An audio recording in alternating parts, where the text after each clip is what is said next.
আসসালামু আলাইকুম, বিসমিল্লাহির রহমানির রহিম। সবাইকে স্বাগতম আমার চ্যানেলে। শুভ সকাল। এখন ঘড়িতে 9টা বাজে। আজকে সকালেও তো অনেক কুয়াশা আর শীত। পাশের চুলায় গরম পানি দিয়েছি খাওয়ার জন্য, ফ্লাক্সে ভরে রাখবো। আর পাউরুটি সেঁকে নিতেছি, একটা ডিম পোস্ট মার সকালের নাস্তা। আর চা বানাবো। আমি আর সাইদুলের বাবা চা বিস্কুট খাবো। মেয়ে দুইজন ঘুমিয়ে আছে। আর সাইদুল তো ট্যুরে গেছে কক্সবাজার, সোনাদ্বীপে গেছে। এই আজ রবিবার, আজকে নাইটে উঠবে, আগামীকালকে আসবে। তারপরে তো মার নাস্তা খাওয়া হয়ে গেল। আমি চা বানাতে বানাতে, আর এদিকে সাইদুলের বাবা ফ্রেশ হয়ে বসে, তারপরে তাকে চা দিলাম, মাকে চা দিলাম, আমিও চা খেয়ে নিলাম সকালে নাস্তা হিসাবে চা বিস্কিট।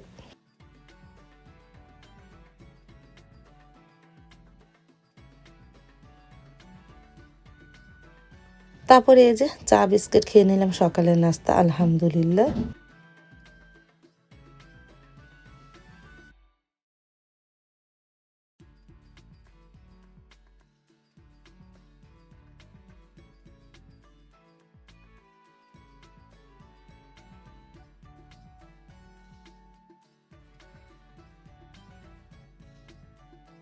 সাইদুল বাবার চা খাওয়া হয়ে গেল, সে বেরিয়ে পড়তেছে। আর বাহিরে দেখো কতটা কুয়াশা।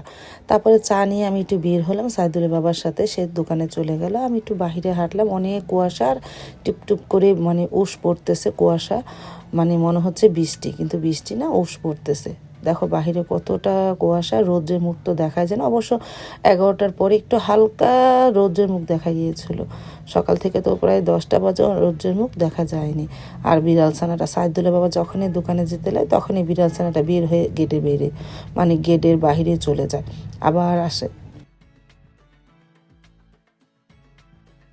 সকালে চা খাওয়ার পর তো আর ভিডিও করা হয়নি, ঘরগুলো গুছানো হলো। আর এদিকে প্রায় 1টা বাজে আমি রান্নাঘরে চলে আসলাম। ঘরটর গুছিয়ে গোসল টোসল করে নামাজ পড়ে চলে আসলাম, ভাত বসিয়ে দিলাম। আর এই চুলায় পেঁয়াজটাও ভেজে নিতেছি। মুরগি গোস্ত রান্না করব, এই জন্য পেঁয়াজটা ভেজে নিতেছি। নতুন আলু দিয়ে মুরগির গোস্ত লাল লাল ঝোল করব। আর গতকালকে যে আমি পেঁয়াজ পাতা দিয়ে আলু দিয়ে ভাজি করেছিলাম, সবার কাছে খুব ভালো লেগেছে। আজকেও পেঁয়াজ পাতা দিয়ে আলু দিয়ে, নতুন আলু দিয়ে ভাজি করব।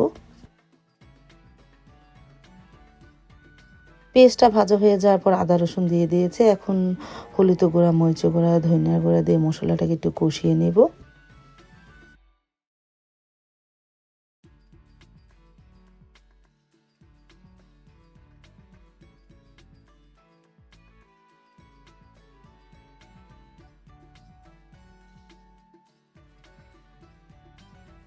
মশলাটা ভালোভাবে কষানো হলো। এখন আলু আর মুরগি গোস্ত দিয়ে দেবো। মুরগি গোস্তটা সোনালি মুরগি তো তাড়াতাড়ি নরম হয়ে যায়। আর নতুন আলু দিয়ে দিলাম, নতুন আলু সেদ্ধ হয় কিন্তু ভাঙে না।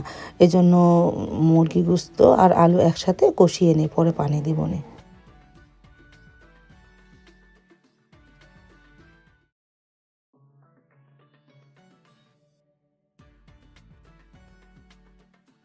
ভাতটা তো ঠিকা দিয়ে ফেলেছি। এখন পেঁয়াজ পাতা আর আলু দিয়ে ভাজিটা করে নিলাম। গতকালকে করেছিলাম, খুব মজা লেগেছে সবার কাছে। তারপরে আজকেও করলাম। আর পাশের চুলায় তো আস্তে আস্তে মুরগি গোস্তটা হচ্ছে। আমি কষিয়ে পানি দিয়ে দিয়েছিলাম। এখন আস্তে আস্তে তরকারিটা হচ্ছে।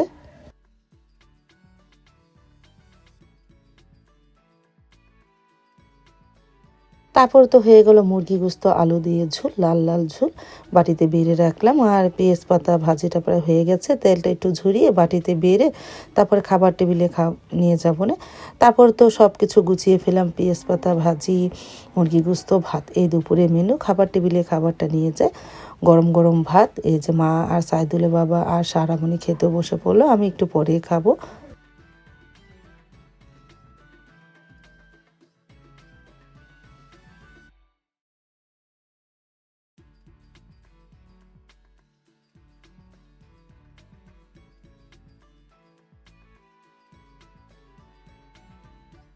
দুপুরে খাওয়া দাওয়ার পরে তো আর ভিডিও করা হয় না, একটু শুয়ে থাকি, নামাজ টামাজ পড়তে সময় চলে যায়।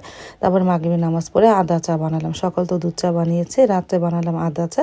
সন্ধ্যার সময় আমি খেতে বসে পড়লাম, মাকে দিলাম। সারামণি তো আদা চা খাবে না, সে খাবে দুধ চা। তারপরে সারামণিকে আর চা দিলাম না, আমি আর মা খেলাম।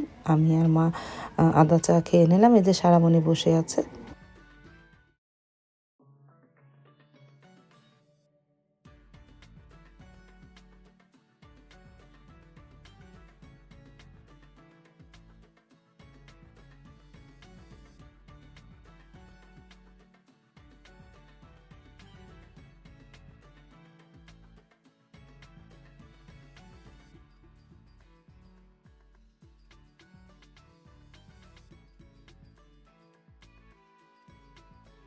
আজ তাহলে এ পর্যন্ত, দেখা হবে আগামীকালকার নতুন আরেকটা ব্লগ নিয়ে। আল্লাহ হাফেজ, আসসালামু আলাইকুম।